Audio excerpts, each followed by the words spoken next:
YouTube, what's good? Senju, back at it again with another video. For today we are talking about weapon mastery, everything you need to know, how to level it, which weapons you need to choose in order to actually go ahead and level your mastery, how to plan out exactly what you're going to do for your mastery skill set, because these are essentially new skill trees for each individual weapon that work passively behind the scenes. So if you are familiar with how passive skills work when you actually choose the passives for your weapons, the mastery skill system is essentially an extension on that system. So as you go ahead and rank up all of your mastery for each weapon, each new mastery point that you put in counts as a new passive essentially for your weapons. But in addition to that, we're going to go ahead and go over how to use your mastery effectively so that you are able to hit that 560 overall mastery cap a lot faster, as well as going over the best abyss dungeon locations, the best locations in general to farm your mastery, how to farm the mastery in general, and again what to use. So without further ado, let's go ahead and get started with the first point of today, and that is choosing your weapons for actually farming your mastery, and why doing this is actually more important than even farming the mastery in the first place. Alright, so first we're going to go over choosing your leveling weapons. Now the reason why this is so important is because if you open the mastery screen, what you're going to see is a couple of things on the screen. First off, you're going to see the mastery itself. When choosing your mastery leveling weapons, the reason why I say you need to do this appropriately is because your mastery leveling weapons should be the two main weapons that you're going to use for your current build.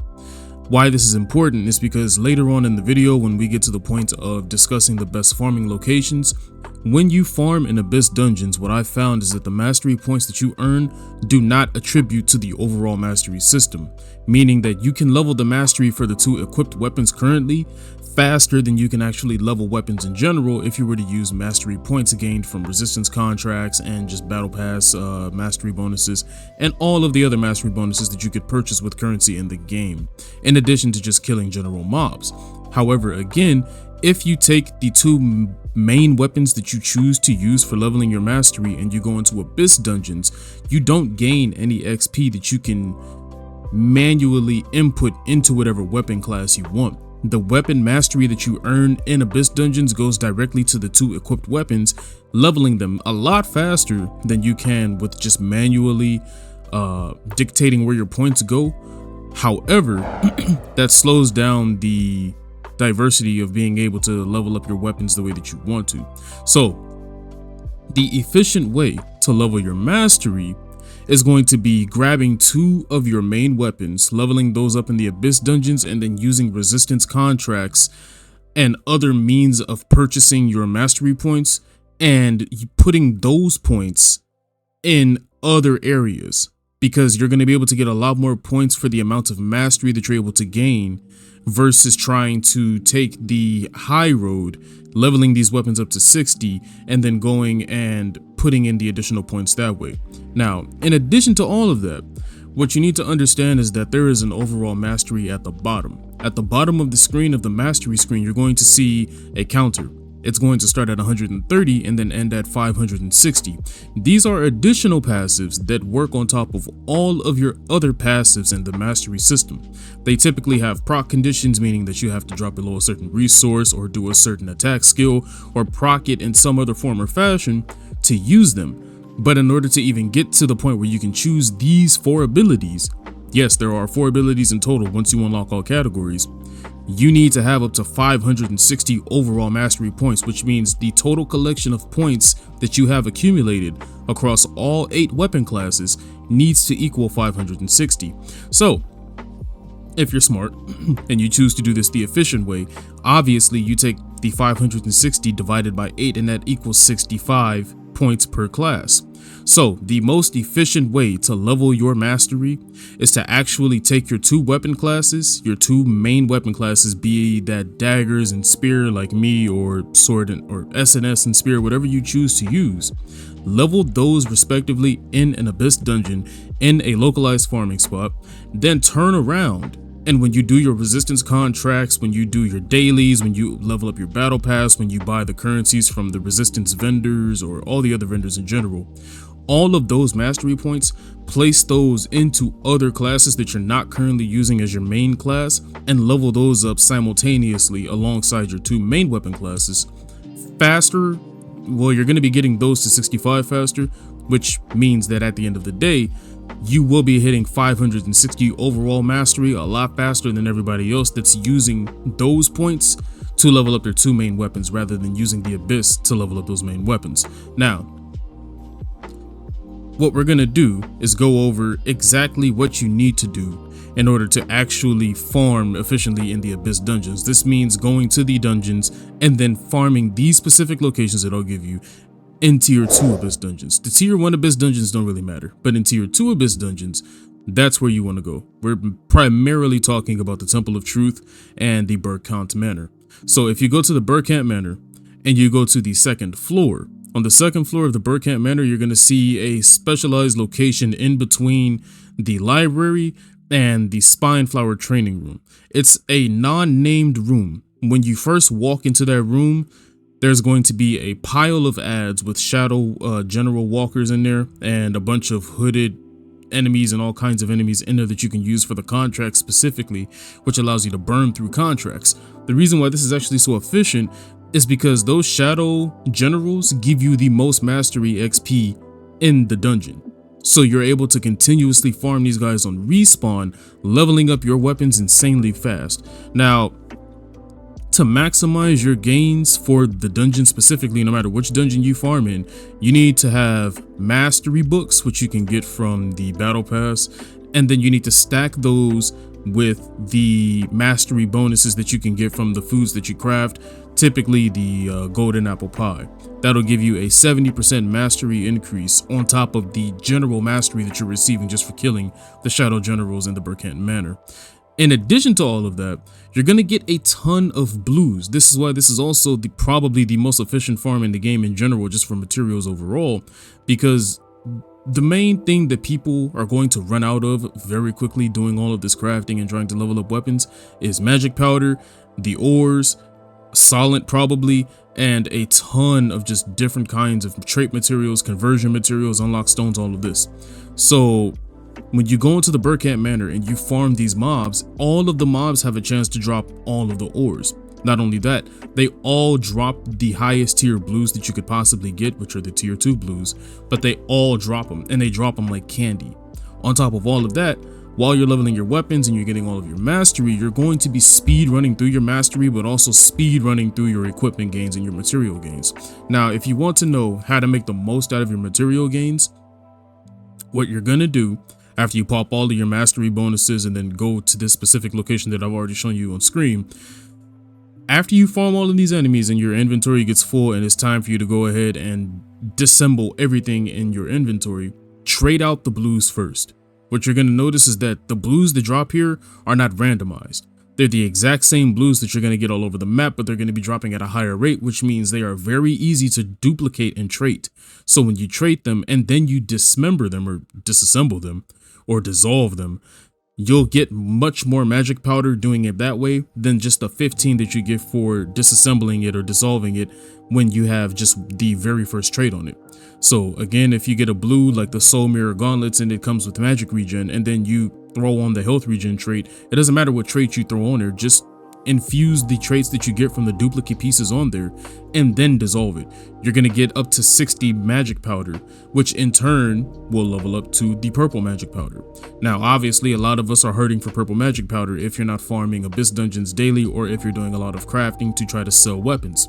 So using this method to not only gain a ton of ore so you can create all of the growth stones that you need for the tier 2 gear, at having a chance to level up your mastery, on top of having a chance to gain a ton of magic powder, and then on top of the fact that all of these enemies on the 2nd floor have a lower drop pool, so this means that you have a higher chance at getting tier 1 purples and tier 2 purples.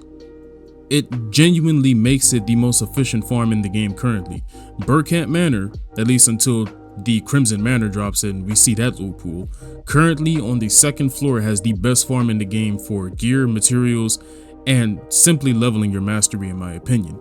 Now, the 2nd location obviously is going to be the Temple of Truth. What you're going to do is go to the Temple of Truth and go to the bottom floor. On the bottom floor at basement 2 is a ton, and I mean an absolute metric ton of golems, but you're also going to find those pinnacle boss-like enemies with the skulls on their head on the maps. I can't remember their name right now for the life of me, but you'll be able to go and find those, not only blowing through your contracts at mock speed, but then again at the exact same time, just like in the Burkant Manor, you're going to be able to farm out a lot of magic powder, a lot of blues, atop of a lot of weapon mastery, and you're going to be able to actually kill more boss-like enemies in here, which means you have a higher chance of getting tier 2 purples.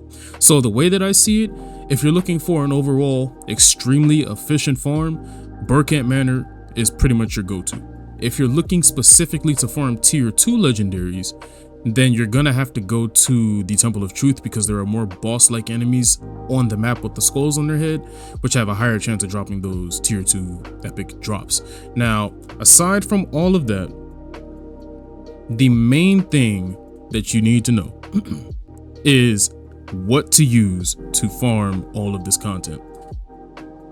Obviously, like I said, if you're going to the Burkant Manor or you're going to the Temple of Truth, you need to have a couple of things already ready to go. That is, one, you're going to have your food. For the Burkant Manor, you're going to need the humanoid food, because most, if not all, of the enemies in there are humanoids.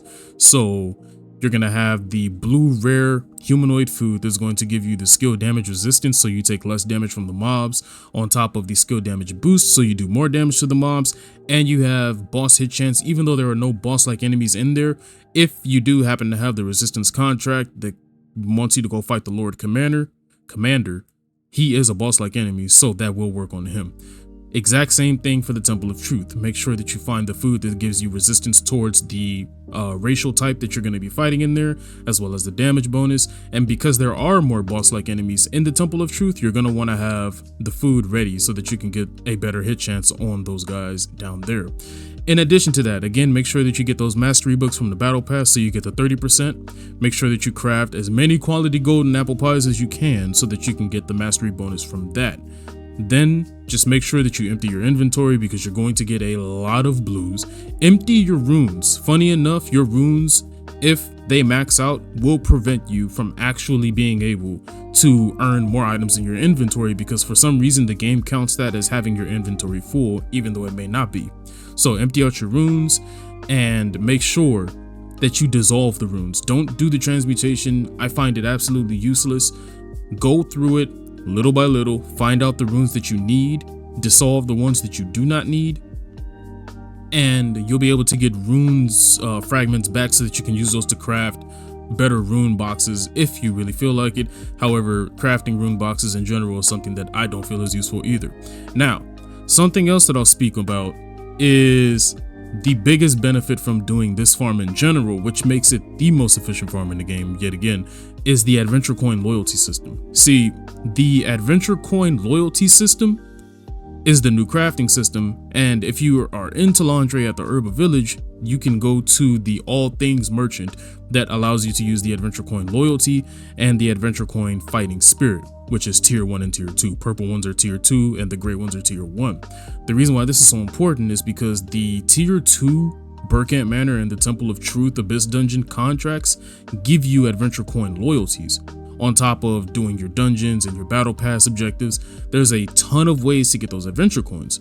The reason why this is so important, and yet again why this makes this the most efficient farm in the game, is because once you actually go ahead and do all of those contracts and you get to around 160 adventure coin loyalties, you can actually go to this merchant and go craft whatever piece of tier 2 gear you want, preferably the weapons, because the gear is going to be a lot harder to actually obtain and level, but the weapons are what I find those more important, because once you get the weapons, you can slowly build your gear up. But getting the weapons is a lot more difficult because there's less sources of availability to get those weapons. So if you're looking for a specific weapon and that weapon actually can be crafted at that merchant, you can use the Abyss Dungeon tokens to go and craft the weapon. Then you can level that weapon up, you can put it into your sync category, and then whatever other weapons you get, you can automatically bring those to level 12 and make your PvE endgame experience a lot easier to get through, because the more damage you do, the faster everything dies, the faster you're able to farm, and the faster you're able to get through those tier 3 dungeons so that you can actually get to the tier 2 gear that you want so that you can level up all of your new builds. So that is it. That is your mastery point guide. Later on, we'll do a mastery point tier list so that you guys are able to actually see what is more important, in my opinion, for actually going through and leveling up your mastery in terms of builds. And after that, we'll probably discuss the Adventure Coin loyalty system in more depth, because there's just a lot more that I could talk about and show you guys how to min-max that system and really get the most out of it. Aside from that, hopefully you guys enjoyed today's video. Make sure you guys leave a like and subscribe, and I'll catch you guys in the next one. Take care.